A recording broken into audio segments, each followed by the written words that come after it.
Hello guys, now we are in the second model game for white in the Keres attack system of Sicilian Scheveningen variation, and the game is played between Judith Polgar as white and Topalov as black in Hugivin in 2006, and the game goes e4, c5, knight f3, d6, d4, cd4, knight takes d4, knight f6, knight c3, a6, bishop e3, e6. We have obtained a Scheveningen setup from the Najdorf order. Judith would like to replicate the ideas of the Keres attack here too. She goes g4 and then h6. The most frequent answer to the idea of g4 or g5. Those who love tactical play and do not shy away from the major complication should continue with here e5, and then after knight to f5, then g6. White must let the knight on f5 to be taken. There is no sense in going back g5. Going back. Now g5, now gf5, then ef5.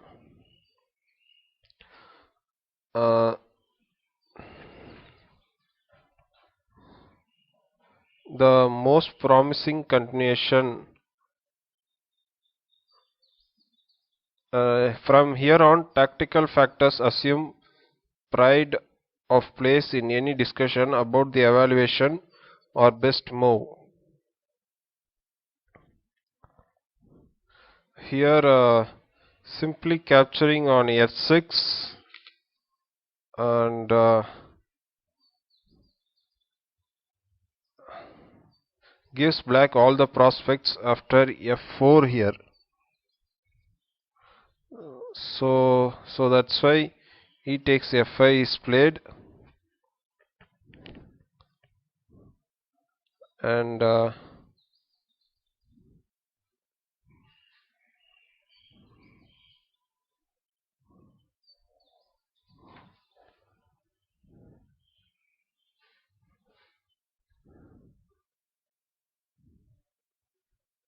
here after he takes f5, then d5,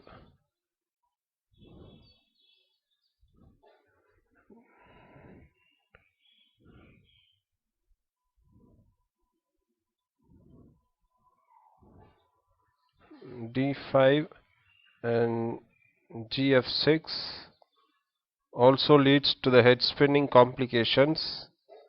After d4, now bishop to c4 and queen c7 and queen to d3, d3, now long castles,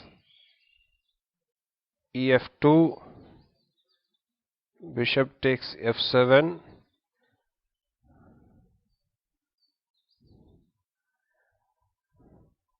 so this is the old continuation.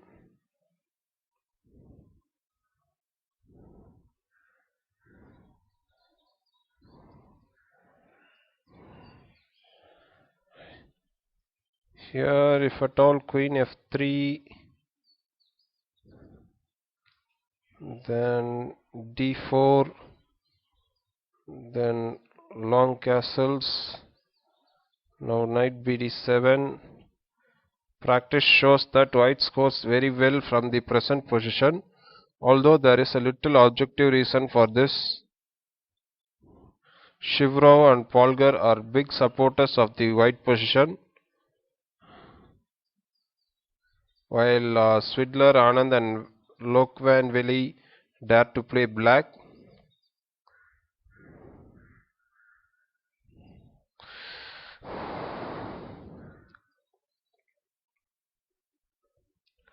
But let's go to the game. in the game h6 was played after g4. Now bishop g2 by Polgar. You could be forgiven for thinking that the analogy with Keres attack allows white to continue with h4, but there are reasons why this is not so common. After h4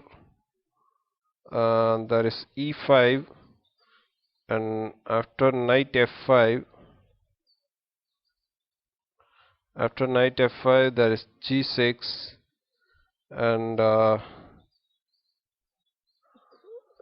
knight takes h6 and bishop takes h6,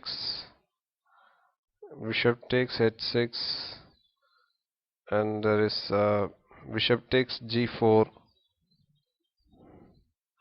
with an unclear position.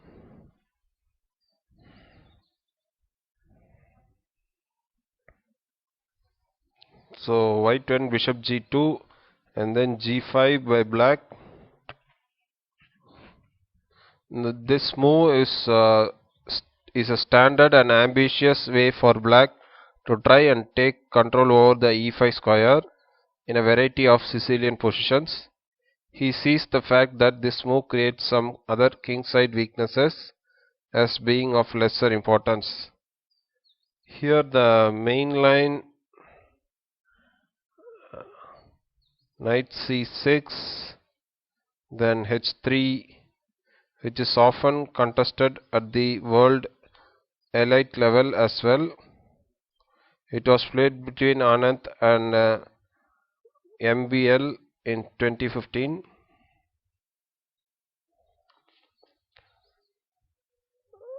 And but in the game after g5, now queen e2, knight bd7, long castles and knight e5, now h3, and now knight fd7.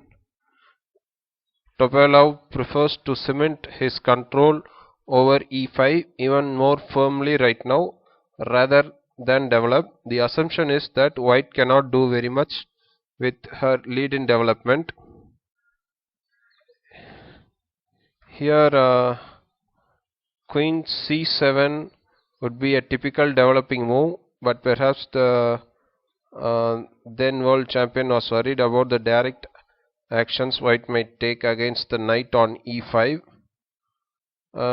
like f4 or knight to f3. So he didn't go queen c7, he went knight fd7 and then f4. Folger now tries to get active. The fact that there will almost certainly not be an opportunity to disturb the e5 knight with the pawn ever again doesn't really bother her.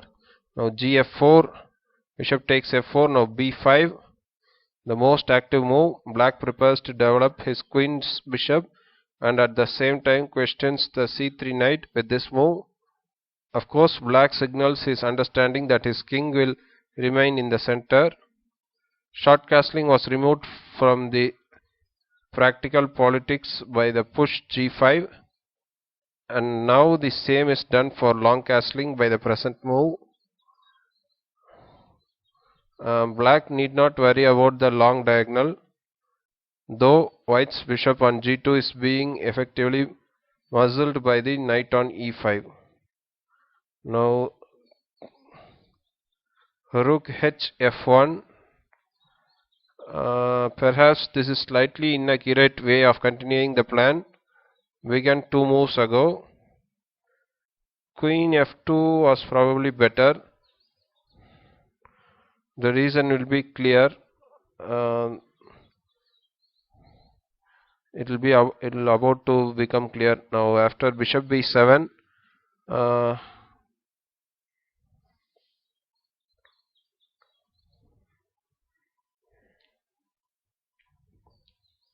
so I use this position regularly in my training sessions for talented players. I would say this is a typical example of finding a defining move. The opening is over and a plan must be found, because the opponent is surely making their own plan as well. So what is available to white here? If we look at the pawn structure, we see that white's central pawn on e4 is firmly blockaded by the black knight on e5, and that black, as mentioned earlier, has this strong outpost permanently in his hands.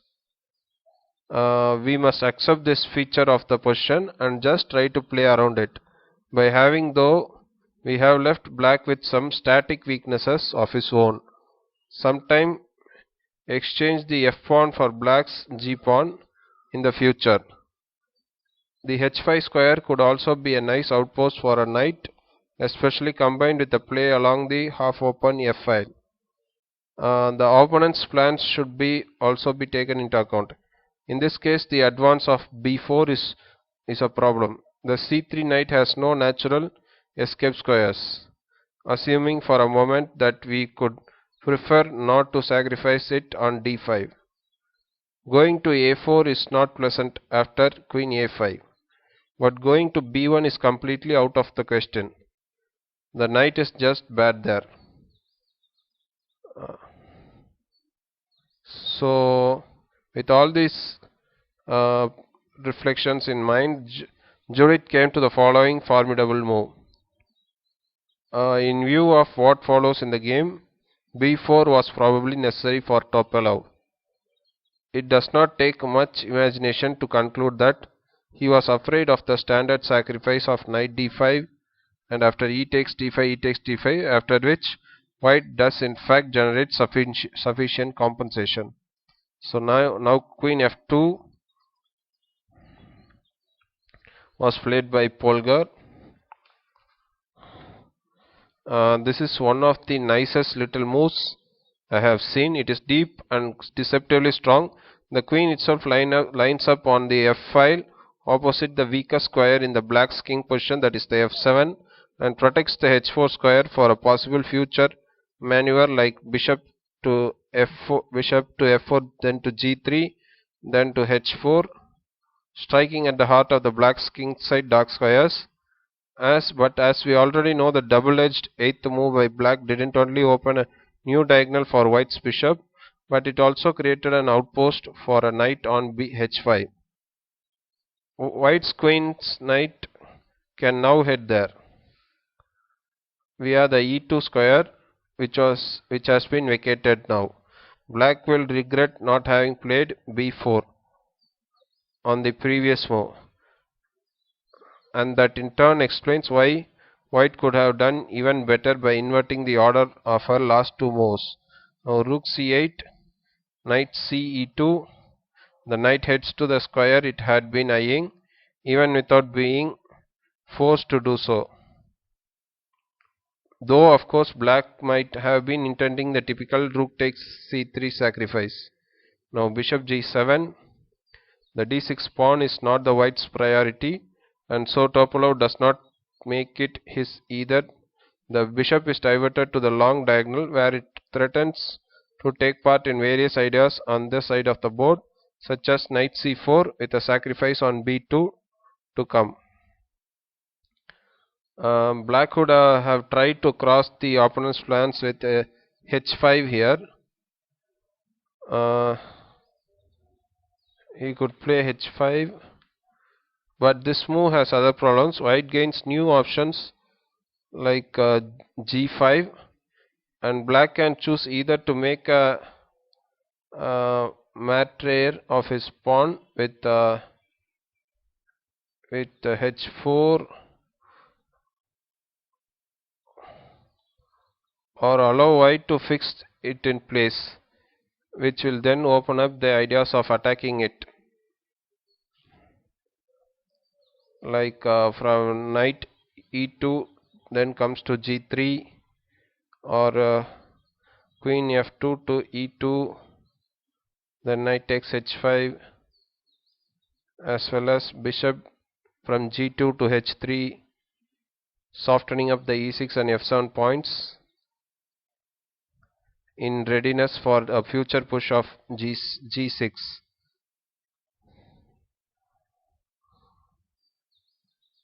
And after bishop g7 as in the game, now knight g3, rook h7. This move is forced. The f7 pawn required protecting, and the g7 bishop needed a retreat square on h8 in order to not have to leave its great diagonal immediately. Now knight h5, bishop h8, now king b1, an important prophylactic move. The king leaves the c file and the c1 h6 diagonal. White is about to play an idea which should not be possible without having first prepared it in this way. Now knight to c5 by black,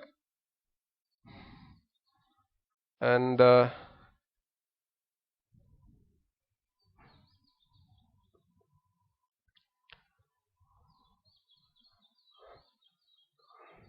this move is a perfectly logical move, which however has a tactical defect, one so well concealed that even one of the greatest tactical talents in the world, Judith Polgar, was unable to find it during the game.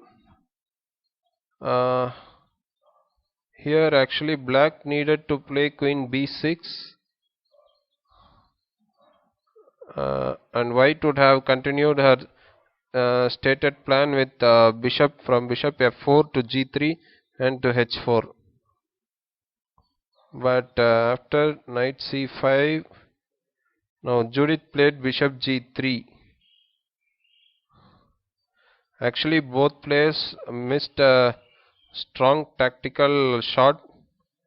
The move was knight to f5. The idea behind is not that simple.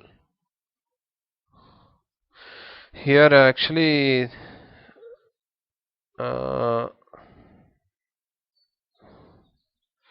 here black can opt to just protect the d6, but this doesn't end well.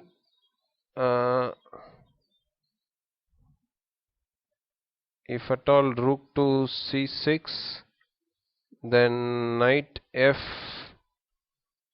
g7 check, and bishop takes g7, bishop takes g7, the knight takes g7 check, rook takes g7, now bishop takes e5,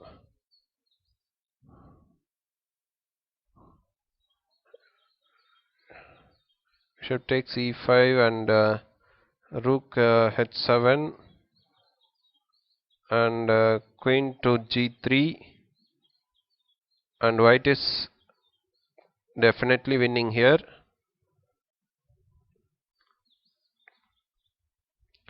So here knight to c4 is useless, because after bishop takes d6, then e takes f5, bishop takes c5, queen c7, and bishop to d4, and black's position is in wreck. So after e takes f5, essentially the knight needs to be taken because of how well it stands on f5. Now bishop takes e5. This is a surprising exchange, because white almost never gives this bishop for a knight. The move may have been a blind spot in the minds of both players, but the move is strong, because after bishop takes e5, now queen takes f5, and the rook has nowhere to go. The problem is that it cannot leave the protection of the f7 pawn because of mate. This tactic was something that king b1 helped set up, uh, because without it, queen g5 check, black black would have queen g5 check. So if at all king was on c1, black would have queen g5 check. So That was king b1 was a nice prophylactic move, and but Judith missed this move. After knight c5 by Topalov, Judith played bishop g3, and now knight takes e4. Topalov is forced to take this pawn, but in doing so he opens the position. His king remains dangerously in the center. Now bishop takes e4, bishop takes e4, and bishop h4, queen c7. Now bishop to f6. The white player's plan is now about to be completed. She will trade off black's good dark squared bishop and thereby free up the f6 square for her knight. Observe how she has brought the weakness of black's king position into sharp focus. Now bishop g6.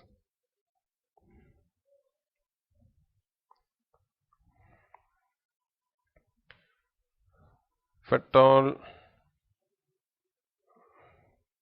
bishop b7 is played, the answer is bishop takes h8. After rook takes h8, now knight g7 check, and after king d7,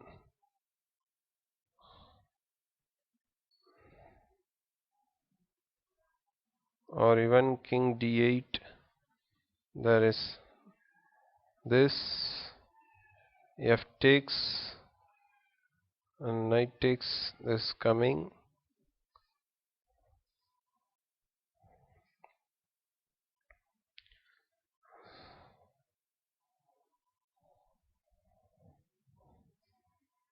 So after bishop g6, now bishop takes h8, rook takes h8.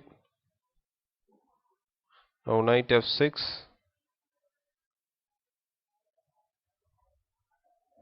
If at all bishop takes h5 is played here, then bishop takes e5 is played.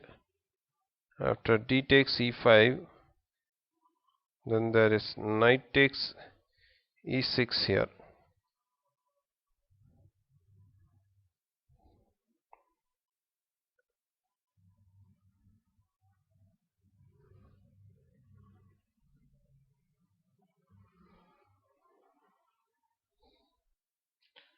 If at all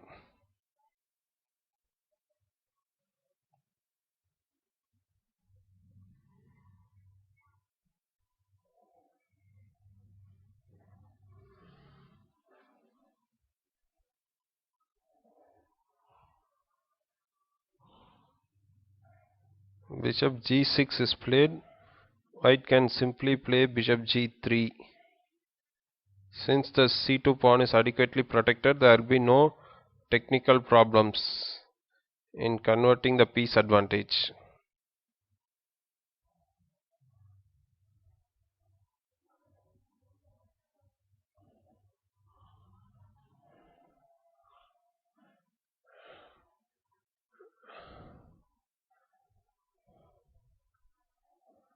So after rook takes h8, now knight f6 check.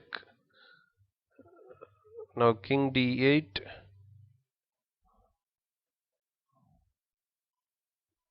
Now h4.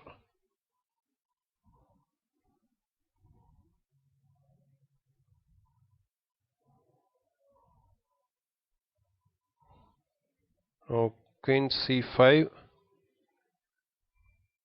Topalov clears the c7 square for his king. But after h5, bishop h7, queen h4.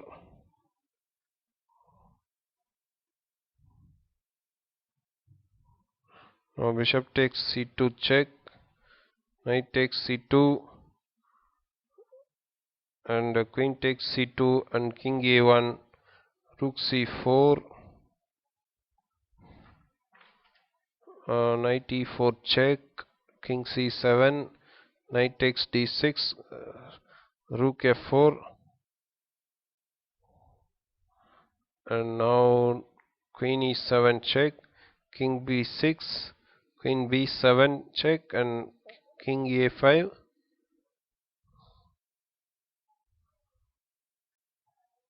And now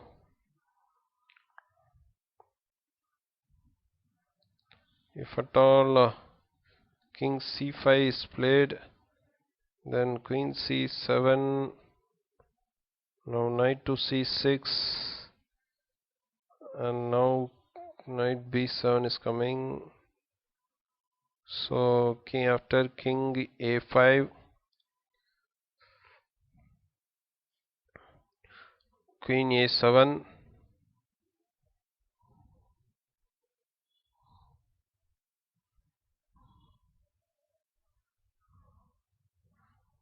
and there is no way to prevent white from playing knight b7 check, and then mating net is beginning. Now b4,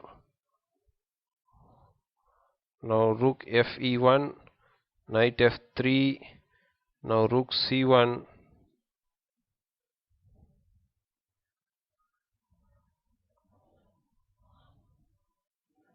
here knight b7 can be played, and after this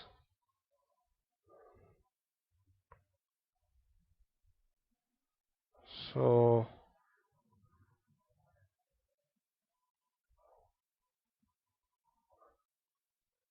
but in the game Judith played rook c1, knight takes e1, rook takes c2, knight takes c2 check, king b1, and then after knight d4, knight b7 check, king b5, queen c5 check, king a4, and queen a5 mate. So guys, I hope you would have enjoyed the game. It was quite a long game. So I'll be meeting you in the next two games for the black side. So thank you all.